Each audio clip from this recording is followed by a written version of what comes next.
நடைபெறுகிற தமிழ்நாடு சட்டமன்ற பொதுத் தேர்தலில் திராவிட முன்னேற்ற கழகத்தினுடைய தலைமையிலே அமைக்கப்பட்டிருக்கிற நமது வெற்றி கூட்டணி, மதசார்பற்ற முற்போக்கிய கூட்டணி, இந்த கூட்டணியுடைய வெற்றி வேட்பாளர் அன்பு சகோதரர் சா செந்தில்நாதன் அவர்களுக்கு உதயசூரியன் சின்னத்திலே வாக்குகள் கேட்டு ஆதரவு திரட்டுகிற இந்த பிரச்சார பயணம் காலையிலே தொடங்கி மார்க்சிஸ்ட் கம்யூனிஸ்ட் கட்சியின் சார்பாக மதசார்பற்ற முற்போக்கு கூட்டணியின் ஆதரவோடு நடைபெற்றுக் கொண்டிருக்கிறது. இந்த பிரச்சார இயக்கத்தினுடைய நிறைவாக இப்போது சிவகிரி பொது மேடையிலே அண்ணா மேடைக்கு முன்பாக நடைபெறுகிற பிரச்சார இயக்கத்திற்கு மார்க்சிஸ்ட் கம்யூனிஸ்ட் கட்சியினுடைய மகத்தான தமிழகத்தினுடைய தலைவர்களில் ஒருவர், தொழிற்சங்கத்தினுடைய மகத்தான தலைவர், முன்னாள் சட்டமன்ற உறுப்பினர் திரு அன்பிற்குரிய தோழர் ஆ சவுந்தரராஜன் அவர்களுடைய வருகையில் இருக்கிறார். அவரை அன்போடு வரவேற்று அதே போல இந்த நிகழ்ச்சியிலே கலந்து கொள்வதற்காக நமது கூட்டணி இயக்கத்தினுடைய தலைவர் பெருமக்கள் எல்லாம் வந்திருக்கிறார்கள். இந்த இயக்கத்தினை இந்த இடத்திலே தலைமையேற்று நடத்தி கொடுக்க வேண்டும் என்று நமது மார்க்சிஸ்ட் கம்யூனிஸ்ட் கட்சியினுடைய கொடக்குறிச்சி கொடுமுடி தாலுகாளர் மாவட்ட உறுப்பினர், பெரியோர்களே, தாய்மார்களே, வணக்கத்துக்குரிய வாக்காளர் பெருங்குடி மக்களே, மதசார்பற்ற முற்போக்கு கூட்டணியினுடைய வெற்றி வேட்பாளர் அண்ணன் சா செந்தில்நாதன் அவர்களுக்கு உதயசூரியன் சின்னத்திலே வாக்குகளை சேகரிக்க இந்திய தொழிற்சங்கத்தினுடைய தலைவர், சிஐடியினுடைய மாநில தலைவர், முன்னாள் சட்டமன்ற உறுப்பினர், மார்க்சிஸ்ட் கட்சியினுடைய மாநில அவர்கள் இன்றைய தினம் வடக்குறிச்சி தொகுதி முழுவதும் வாக்கு சேகரிக்கும் பணியை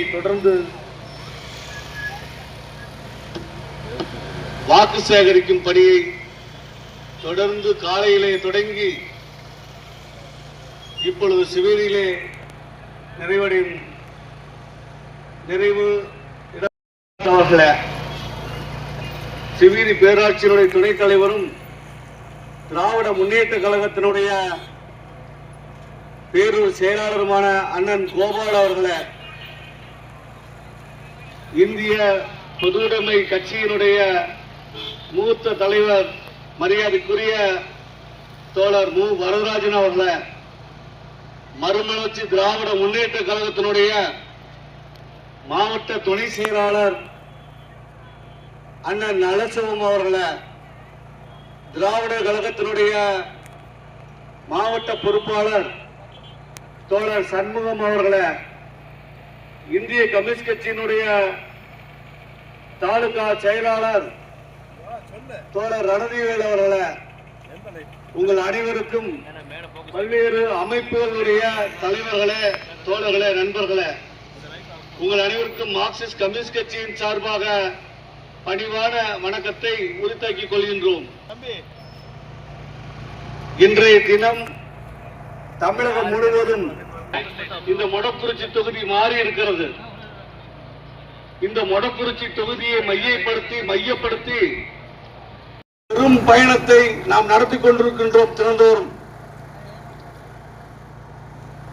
கடந்த முறையிலே நழுவவிட்ட அந்த நூலையில் நழுவவிட்ட அந்த வெற்றி எப்படியாக வேண்டும் என்ற நோக்கத்தோடு நாம் அயராது பாடுபட்டுக் கொண்டிருக்கின்றோம். தோழர்களே, இந்த மொடக்குறிச்சி தொகுதியிலே சிவகிரி பேராட்சியின் சார்பாக ஆயிரக்கணக்கான வாக்குகள் வித்தியாசத்திலே இந்த பேராட்சி முன்னிலை வகிக்கிறது என்ற செய்தியை நாம் கொண்டு வந்து சேர்க்க வேண்டிய அவசியம் இருக்கிறது. ஏனென்று சொன்னால், இது நாம் பெரியார் பிறந்த மண்ணில் பாரதிய ஜனதா என்கின்ற மக்கள் விரோத சக்தியை நாம் எப்படியாவது முறியடித்தே ஆக வேண்டிய கட்டாயமும் கடமையும் இருக்கு. இது ஒரு நெசவாளர் தோழர்களே, விவசாய பெருமக்களே, நாடு முளைத்து நாட்டை மேம்படுத்திக் கொண்டிருக்கக்கூடிய உழைப்பாளி மக்களே, உங்கள் அத்தனை பேருக்கும் இந்திய கம்யூனிஸ்ட் கட்சி உங்களுடைய பொன்னான வாக்குகளை உதயசூரியன் சின்னத்திலே மறந்து விடாதீர்கள். உதயசூரியன் சின்னத்திலே வாக்களித்து பலசார்பற்ற கூட்டணியை வெற்றி வேட்பாளர்களாக ஆக்கித்தார்கள் என்று உங்களை இந்த நேரத்திலே பணிவோடு கேட்டுக்கொண்டு என்னுடைய உரையை நிறைவு செய்வேன். நன்றி, வணக்கம். நமது பேரூராட்சியினுடைய தலைவர் சகோதரி பிரதிபா கோபிநாத் அவர்கள் ஒரு சில நிமிடங்கள். பேரூராட்சி தலைவர் தன் சார்பாகவும் சிவகிரி பொதுமக்கள் சார்பாகவும் தோழர் சவுந்தரராஜன் அவர்களுக்கு பயனாடை அறிவித்து மகிழ்ச்சியை வெளிப்படுத்துகிறார். அண்ணன் பேரூராட்சியினுடைய துணைத் தலைவர் அண்ணன் கோபால் அவர்கள் திராவிட முன்னேற்ற கழகத்தின் சார்பாகவும் சிவகிரி பேரூராட்சியினுடைய மக்கள் சார்பாகவும் பயனாடை அறிவித்து மகிழ்ச்சி தெரிவிக்கிறார்.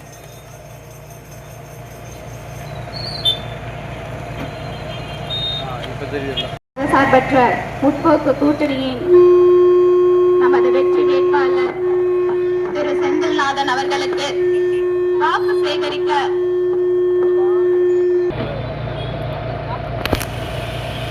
கம்யூனிஸ்ட் கட்சியின் சார்பாக மூத்த தலைவர் மற்றும் முன்னாள் சட்டமன்ற உறுப்பினர் திரு சவுந்தரராஜன் ஐயா அவர்களை வருக வருக என்று சிவகிரி பொதுமக்கள் சார்பாக வரவேற்கின்றேன்.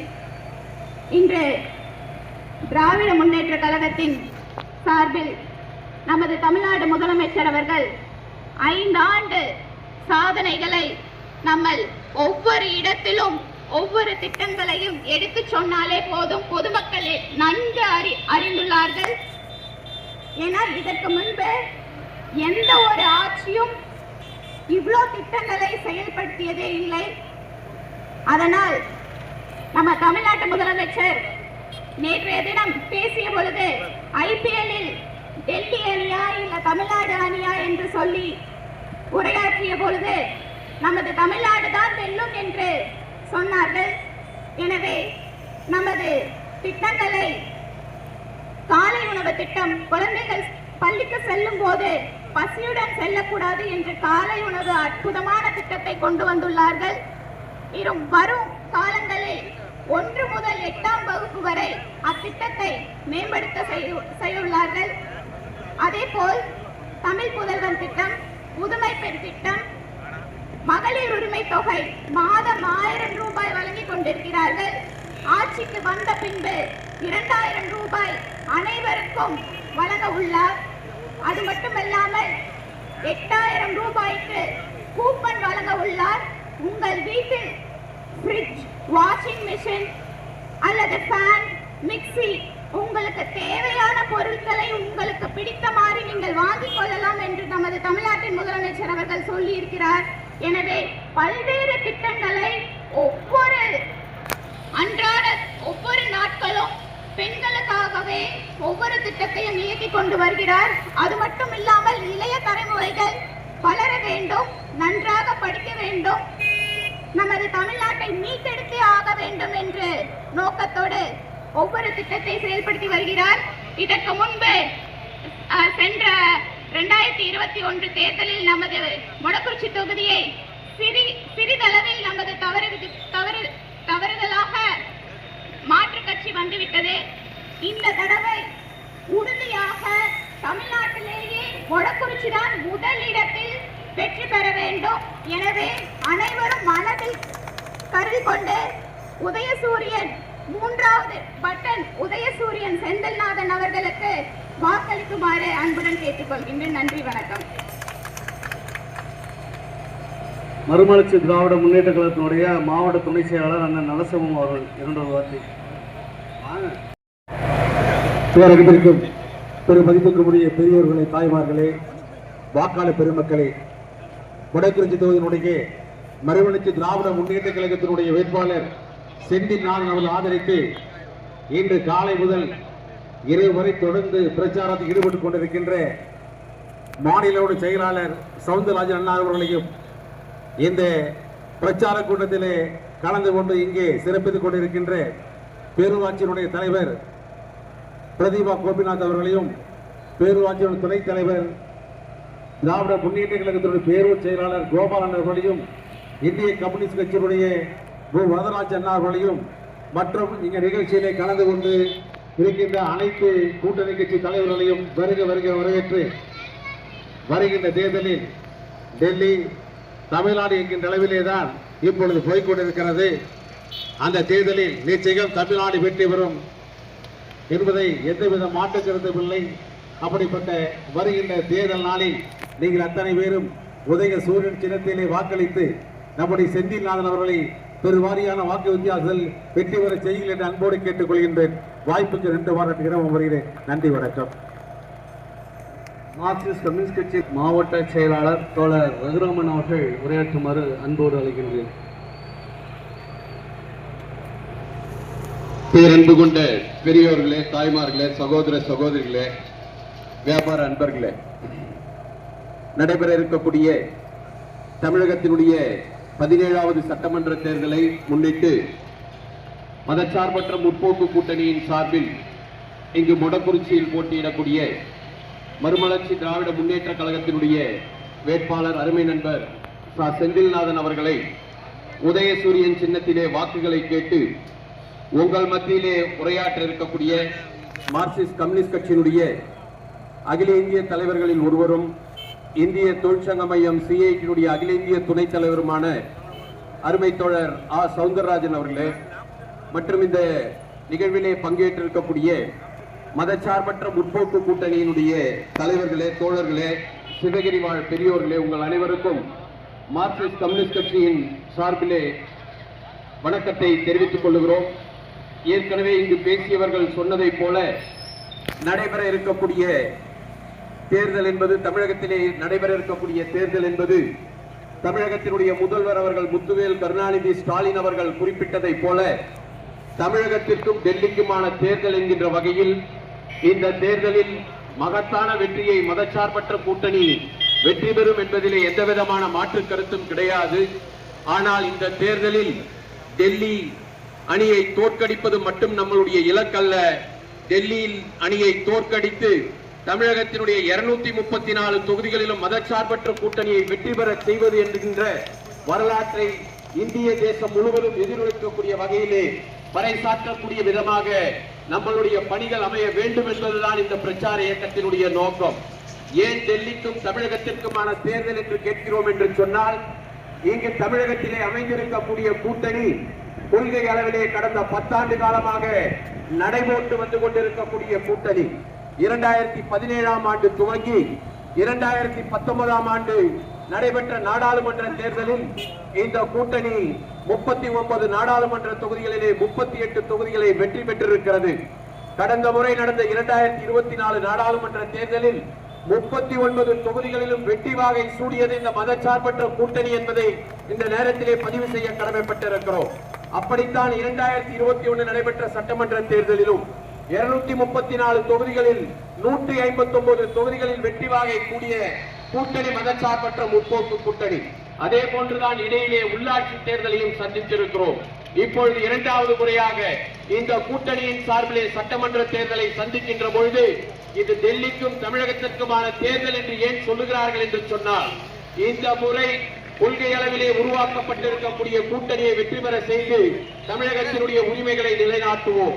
ஆனால் மற்றொரு புறம் உருவாக்கி இருக்க கூட்டணி கடந்த முறை நாடாளுமன்ற தேர்தலிலே தமிழக மக்களை பார்த்து வாக்குகளை கேட்ட எதிர்க்கட்சி தலைவர் எடப்பாடி பழனிசாமி அவர்கள் பாஜகவோடு ஒட்டும் இல்லை உறவும் இல்லை என்று பேசியவர் மட்டுமல்ல, 2026 சட்டமன்ற தேர்தலிலும் சரி 2031 சட்டமன்ற தேர்தலிலும் அவர்களோடு கூட்டணி வைக்க மாட்டேன் என்று பேசியவர் தான் எடப்பாடி பழனிசாமி. ஆனால் சொன்னது ஒன்று செய்வது ஒன்றாக இன்றைக்கு பாஜகவோடு கூட்டணி அமைத்து தமிழகத்திலே வாக்குகளை கேட்டுக்கொண்டு வருகிறார் என்று சொன்னால் அது எந்த அளவிலான கூட்டணி என்பதை சிந்தித்து பார்த்து வாக்களிக்க வேண்டும் என்பதுதான் உங்கள் மத்தியிலே மார்க்சிஸ்ட் கம்யூனிஸ்ட் கட்சியின் சார்பாக முன்வைக்க கடமைப்பட்டிருக்கிறோம். யாரோடு உறவு இல்லை என்று சொன்னார்களோ அவர்களோடு இன்றைக்கு கூட்டணி அமைத்து போட்டியிடுகிறார்கள் என்று சொன்னால் தங்களுடைய சொந்த நலனையும் தன்னுடைய மகனினுடைய நலனையும் தன்னுடைய சம்பந்தியினுடைய நலனையும் பாதுகாப்பதற்காக எடப்பாடி அவர்கள் பாஜகவோடு கூட்டணி அமைத்திருக்கிறார்கள். அதே போலதான் டிடிவி தினகரன் அவர் மீது இருக்கக்கூடிய ஊழலை பாதுகாப்பதற்காக ஊழலில் இருந்து விடுவதற்காக டிடி அவர்கள் கூட்டணி வைத்திருக்கிறார்.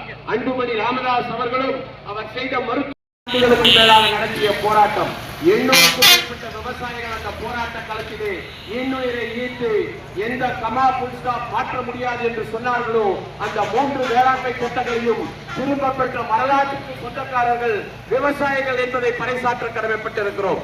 அப்படி இன்றைக்கு விவசாய நலன்களை பற்றி எல்லாம் கவலைப்படாதவர்கள் தான் இன்றைக்கு வாக்குகளை கேட்டு உங்கள் மத்தியிலே வந்து கொண்டிருக்கிறார்கள். மொடக்குறிச்சி தொகுதியில அப்படிப்பட்டவர்களை நாம் அடையாளம் கண்டு படுதோல்வி அடையக்கூடிய தேர்தலாக இந்த சட்டமன்ற தேர்தலை பார்க்க வேண்டியிருக்கிறது.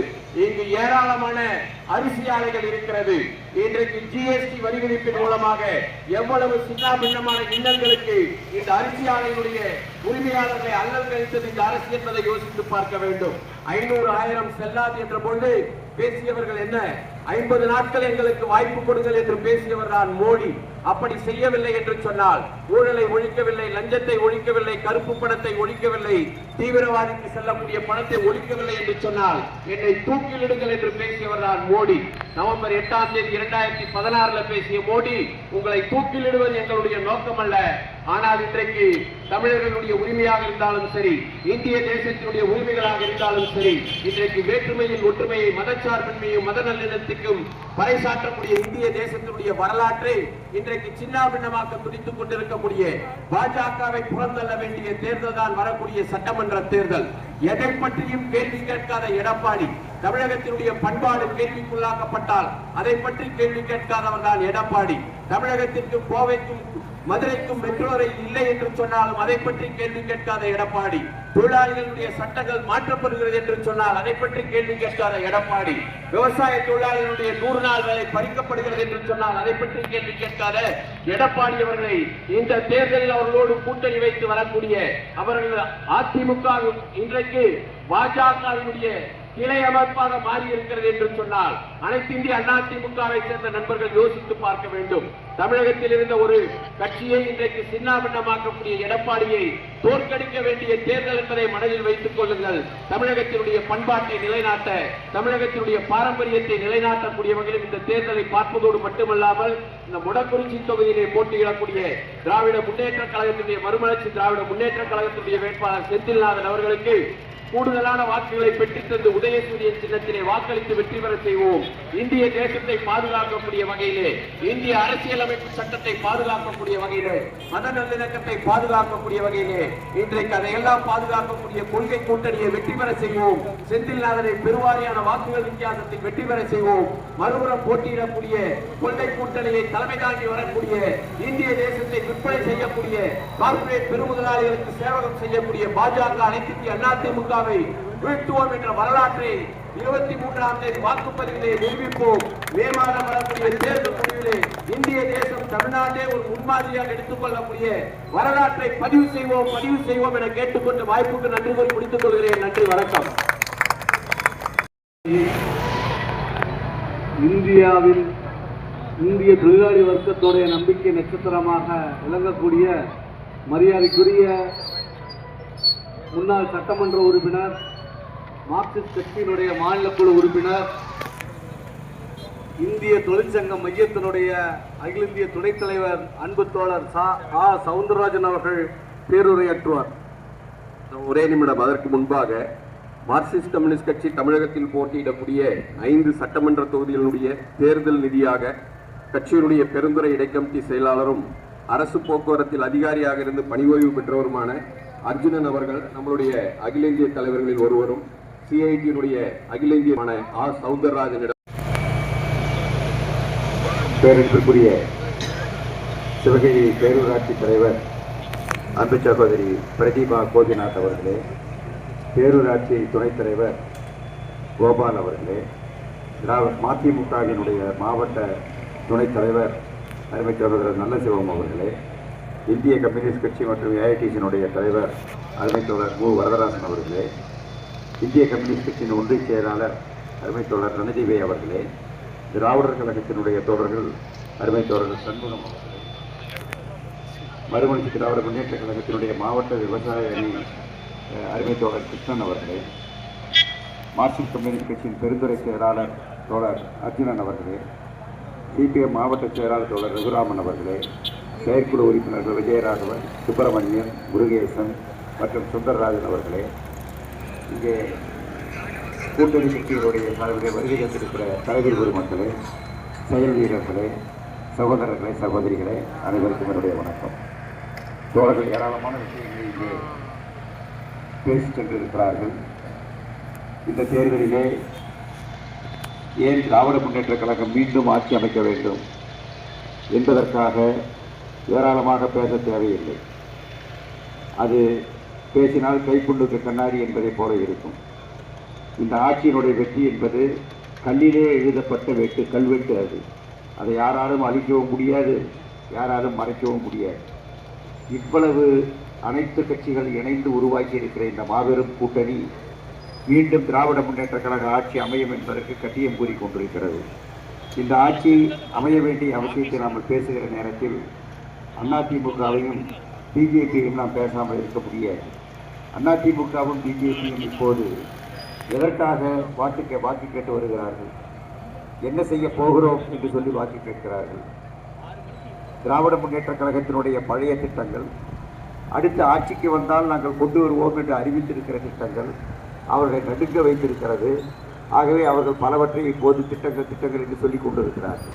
இந்த திட்டங்களை நீங்கள் முன்னாடி அறிவிக்கவில்லையே, ஆட்சியில் இருந்தபோது இப்படிப்பட்ட திட்டங்களை நீங்கள் சொல்லவில்லையே, செய்யவில்லையே. மத்தியிலே இருக்கிற ஆட்சி இது போன்ற திட்டங்களை எல்லாம் குறை சொல்லிக் கொண்டிருக்கிறது, ஏகடியம் பேசிக் கொண்டிருக்கிறது. இந்த திட்டங்கள் எதையும் அமல்படுத்துவதன் மூலமாக நாட்டு மக்களை காப்பாற்ற முடியாது என்றும், இந்த இலவசங்கள் எல்லாம் ஏற்கத்தக்கது அல்ல என்றும் சொல்லக்கூடியவர் தான் மோடி. ஆனால் கட்டாயத்தின் காரணமாக சில இலவசங்களை அவர்களே அறிவிக்க நேர்ந்திருக்கிறது. அதனுடைய பொருள், திமுக ஆட்சி இப்போது செய்து கொண்டிருக்கிற திட்டங்கள் அடிப்படையானவை, அவசியமானவை, ஏழை எளிய மக்களுக்கு ஏந்தலானவை, கைதூக்கி விடக்கூடியவை. ஆகவேதான் அவர்களும் அதை செய்ய நேர்ந்திருக்கிறது. இந்த ஆட்சி, டெல்லியிலே இருக்கிற ஆட்சி எதையெல்லாம் செய்யவில்லை என்று பட்டியலிட்டால் நாம் எந்த காரணத்தை முன்னிட்டும் பிஜேபி அதிமுகவை ஆட்சியிலே தமிழகத்திலே கொண்டு வரக்கூடாது. அப்படி கொண்டு வந்தால் அது தமிழக மக்களுக்கு இழைக்கப்படுகிற மிகப்பெரிய துரோகம் என்பதை விளக்கலாம், நிறைய விளக்கலாம். 100 நாள் வேலை திட்டத்தை மட்டும் எடுத்துக் கொள்ளுங்கள். அந்த திட்டம் மட்டும் இல்லாமல் போயிருக்குமானால், தமிழ்நாட்டிலே இருக்கிற 20 கிலோ அரிசி இலவசம் என்பது இல்லாமல் போயிருக்குமானால், தமிழக கிராமங்களிலே பட்டினி சாவுகள் நிகழ்ந்திருக்கும், மரணங்கள் நிகழ்ந்திருக்கும். தமிழகத்திலே இலவச மின்சாரம் இல்லாமல் போயிருக்குமானால், தமிழகத்திலே விவசாயம் பட்டு போயிருக்கும். விவசாயத்திலிருந்து ஏராளமான விவசாயிகள் வெளியேறி இருப்பார்கள், வேலை தேடி நகரங்களுக்கு நகர்ந்திருப்பார்கள். வெளி மாநிலத்திலே இருந்து இங்கே வருகிறார்கள் என்று சொல்லுகிறோமே, அது இந்த மாநிலத்திலிருந்து வெளி மாநிலத்திற்கு போகிறோம் என்ற நிலையாக மாறி இருக்கும். அந்த இலவச மின்சாரத்திற்கு அவ்வளவு பெரிய மகத்துவம் உண்டு, அவ்வளவு பெரிய மற்றது உண்டு. இப்போது நடந்து கொண்டிருக்கிற விடியல் பயணம், பெண்களுக்கு கட்டணமில்லா பயணம் என்பதை இப்போதும் குறை சொல்லுகிறார்கள். குறை சொல்லி கொண்டிருந்தாலும் இப்போது சொல்லுகிறார்கள், நாங்கள் வந்தால் ஆண்களுக்கும் இலவசம் என்று சொல்ல ஆரம்பித்திருக்கிறார்கள். இன்னும் என்னென்ன அவர்கள் சொல்லப் போகிறார்களோ தெரியவில்லை. சரி, நீங்கள் வரப்போவதும் இல்லை, அதற்கு முன்னாலேயே ஆண்களுக்கும் சரி அத்தனை பேருக்குமே இலவசம் என்று சொல்லுகிற நிலையை திராவிட முன்னேற்ற கழக அரசாங்கம் நிச்சயமாக உருவாக்கும் என்கிற நம்பிக்கை எனக்கு இருக்கிறது. காரணம், உலகத்தில் 10 நாடுகளில் எல்லோருக்கும் இலவசம். அது ஏழை பாலை என்பதல்ல, பெரிய முதலாளி மற்றவன் என்பதல்ல, ஆண் பெண் என்பதல்ல, அத்தனை பேருக்கும் இலவசம் என்று 10 நாடுகளில் போக்குவரத்து இன்றைக்கு ஆக்கப்பட்டிருக்கிறது. காரணம், இலவச பயணத்தின் காரணமாக சமூகத்திற்கு விளைகிற நன்மை, அதனால் அரசுக்கு ஏற்படுகிற செலவை விட அதிகம். இந்த நன்மை, இந்த பலன் என்பது மிகப்பெரிய விளைவுகளை அந்த நாடுகளிலே உண்டாக்கி கொண்டிருக்கிறது என்று அந்த நாட்டு அதிபர்கள் சொல்லிக் கொண்டிருக்கிறார்கள். ஆகவே இங்கேயும் அடுத்து அது வரும், நிச்சயமாக வரும். வருவது என்பது மிக அவசியம். ஏராளமாக இப்போ நீங்கள் தனி வாகனங்கள், மோட்டார் பைக்கு வைத்திருக்கிறோம், ஸ்கூட்டரை வைத்திருக்கிறோம், அதற்கு நாம் டீசல் செலவு செய்கிறோம், பெட்ரோல் செலவு செய்கிறோம், ஏராளமான செலவுகள் அதற்கெல்லாம் ஆகிறது. இந்த செலவுகளை எல்லாம் குறைக்க வேண்டும் என்பது மட்டுமல்ல, இந்த தனி வாகனங்களை குறைப்பதன் மூலமாக இந்த மண்ணை காப்பாற்ற வேண்டும், இந்த நாட்டை காப்பாற்ற வேண்டும், காற்றை காப்பாற்ற வேண்டும், நம்முடைய நுரையீரலை காப்பாற்ற வேண்டும். அதுதான் மிகப்பெரிய அழிவை இன்றைக்கு உருவாக்கி கொண்டிருக்கிறது சுற்றுச்சூழலுக்கு. இலவச பயணம் என்பது, பொது போக்குவரத்தை வளர்த்துவது என்பது இந்த தீமையில இருந்து சமூகத்தை விடுவிக்கும். இன்றைக்கு நாம் செய்கிற இந்த செலவுகள் எல்லாம் ஒரு சமூக முதலீடை தவிர, சமூகத்திற்கு நாம் செய்யக்கூடிய முதலீடை தவிர அது எந்த வகையிலும் இலவசம் என்றோ மற்றதென்றோ குறை வீசுவதற்கு அதில் இடமே கிடையாது. ஆகவே தான் அவர்கள் இப்போது என்ன சொல்லுகிறார்கள், அதை எதிர்த்தால் மக்கள் குறை சொல்வார்கள் என்று. இந்த தமிழ்நாடு ஏராளமாக கடன் வாங்கிவிட்ட நாடு, கடன் வாங்கிவிட்ட மாநிலம். இந்த கடன் நம்முடைய மக்களை எல்லாம் மூழ்கடித்து விடும் என்றெல்லாம் இல்லாததையும் பொல்லாததையும் சொல்லிக் கொண்டிருக்கிறார்கள். நம்முடைய சட்டப்படி, நம்முடைய ஏற்பாடுகளின்படி, நம்முடைய ஒட்டுமொத்த உற்பத்தி மதிப்பிலே 27% குறையாமல் உயராமல் நாம் கடன் வாங்கலாம், கடன் வாங்க முடியும். அப்படி கடன் வாங்கினால் இந்த மாநிலம் மூழ்கி போகாது. கடனை அடைக்கிற சக்தியோடு அந்த மாநிலம் அடிப்படை நன்மையை செய்யலாம் என்பதுதான். கடனை வாங்கி என்ன செய்திருக்கிறது ஆட்சி? கடனை வாங்கி என்ன கடலில் கொண்டு போட்டு விட்டார்களா? கடனை பெற்று வேற எங்காவது விரயம் செய்து விட்டார்களா? கடனை வாங்கி மின் நிலையம் கட்டியிருக்கிறோம், கடனை வாங்கி சாலை போட்டிருக்கிறோம், கடனை வாங்கி தொழிற்சாலைகளை கட்டியிருக்கிறோம், கடனை வாங்கி பொது போக்குவரத்தை அதிகப்படுத்தி இருக்கிறோம். இப்படியெல்லாம் கடன் பெற்று செய்யக்கூடிய இந்த முதலீடுகள் என்பது தான் தமிழ்நாட்டை இன்றைக்கு உயர்த்தி இருக்கிறது. தமிழ்நாடு இந்தியாவிலே முதல் 2 மாநிலங்களிலே ஒன்று. கேரளம் முதல், தமிழ்நாடு 2வது. சில பிரச்சனைகளிலே தமிழ்நாடு 1வது, கேரளம் 2வது. முதலிடம் 2ஆம் இடம் 2லும் மாறி மாறி கேரளமும் தமிழகமும் தான் இருக்கிறது என்பது மோடிக்கு உடம்பெல்லாம் எரிகிறது, உள்ளமெல்லாம் எரிகிறது. எல்லா இடங்களிலும் நாம் ஆட்களை விலைக்கு வாங்கி ஆட்சியை கவிழ்த்து விட்டோம், ஆட்களை விலை பேசி கவிழ்த்து விட்டோம், அல்லது அமலாக்க பிரிவை அமைத்து மிரட்டி நாடாளுமன்ற உறுப்பினர்கள், சட்டமன்ற உறுப்பினர்கள் விலைக்கு வாங்கிவிட்டோம். தமிழகத்தில் நடக்கவில்லை, கேரளத்திலே நடக்கவில்லை, ஒரு தொகுதி கூட நமக்கு கிடைக்கவில்லை என்று மோடி இன்றைக்கு ஆளாய் பறக்கிறார். ஆகவேதான் இந்த கூட்டணி அமைத்தாவது இங்கே வர வேண்டும் என்று அவர்கள் நினைக்கிறார்கள். என்ன காரணம் அப்படின்னு நாம் பேசுகிற போது ஒவ்வொரு பிரச்சனையிலும், இந்த 100 நாள் பிரச்சனையில் பட்டினிச்சாவு என்று நான் சொன்னதைப் போலவே விவசாயிகள் சட்டமாகட்டும், தொழிலாளர்களுக்கு என்று கொண்டு வரப்பட்டிருக்கிற 4 தொகுப்பு சட்டங்கள், தொழிலாளர்கள் இத்தனை ஆண்டுகள் அனுபவித்த உரிமைகளை, அவர்கள் போராடி பெற்ற, உயிர் நீத்து பெற்ற உரிமைகளை எல்லாம் வெள்ளைக்காரன் காலத்திலேயே பெற்ற உரிமைகளை கூட இல்லாமல் செய்து விட்டார்கள் என்பதுதான் மிகப்பெரிய கொடுமை. அதை எதிர்த்த போராட்டம் இப்போது இந்தியா முழுவதும் நடைபெற்றுக் கொண்டிருக்கிறது. நிச்சயமாக அந்த சட்டங்களை நாம் வீழ்த்துவோம்.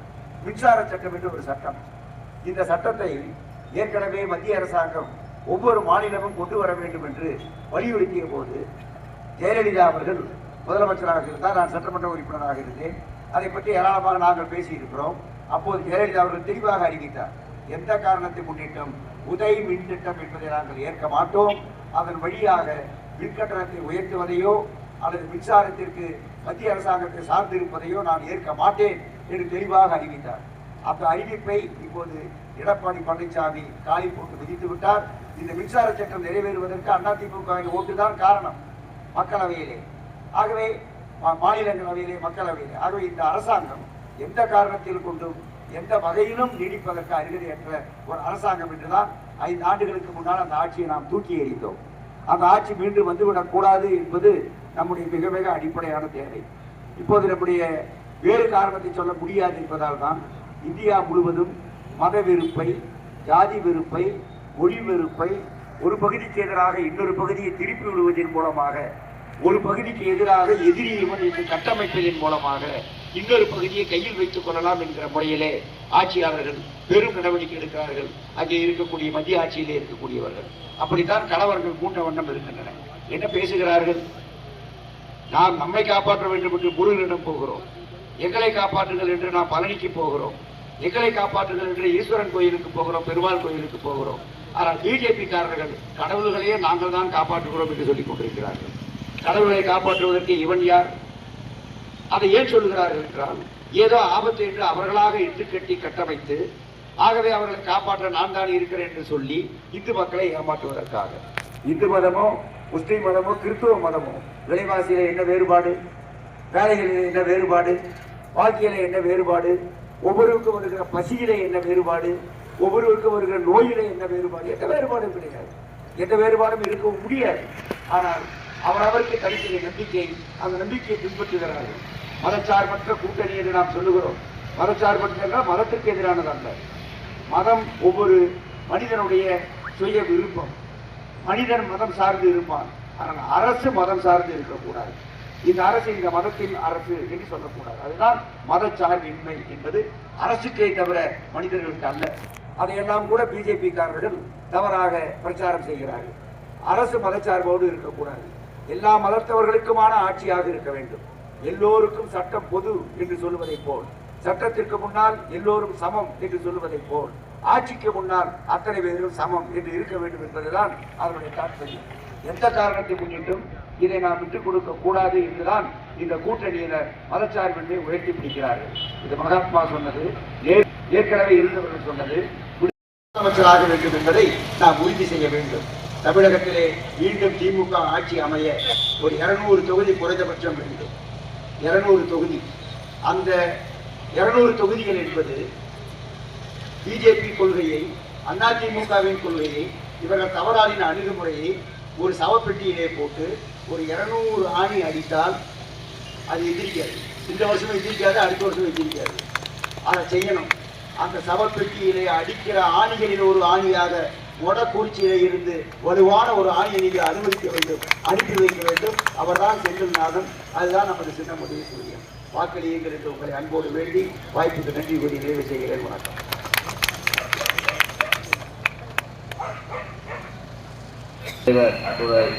சௌந்தரராஜன் அவர்கள் வேண்டுகோளை நாம் அத்தனை பேரும் நிறைவேற்றுவோம். உதயசூரியன் சின்னத்திலே வாக்களித்து அன்பு சகோதரர் செந்தில்நாதன் அவர்களை வெற்றி பெற செய்வோம் என்று கேட்டு, காலையிலே துவங்கிய இந்த நிகழ்ச்சிக்கு தொடர்ச்சியாக நல்ல ஆதரவை கொடுத்த அத்தனை பேர்களுக்கும், இந்த பிரச்சார இயக்கம் வெற்றிகரமாக நடப்பதற்கு பணியாற்றிய அத்தனை தோழர்களுக்கும், கலைக்குழு தோழர்களுக்கும், அதே போல வண்டியை இயக்கிய ஓட்டுநர்களுக்கும், இந்த வண்டியிலே பல்வேறு வேலைகளை பணிகளை ஆற்றிய அனைத்து தோழர்களுக்கும், உணவு வழங்குவதற்கான உதவிகளை செய்த அனைவர்களுக்கும் அன்பான நன்றியை தெரியப்படுத்தி இந்த பிரச்சார இயக்கத்தை இதோடு நிறைவு செய்கிறோம். நன்றி, வணக்கம்.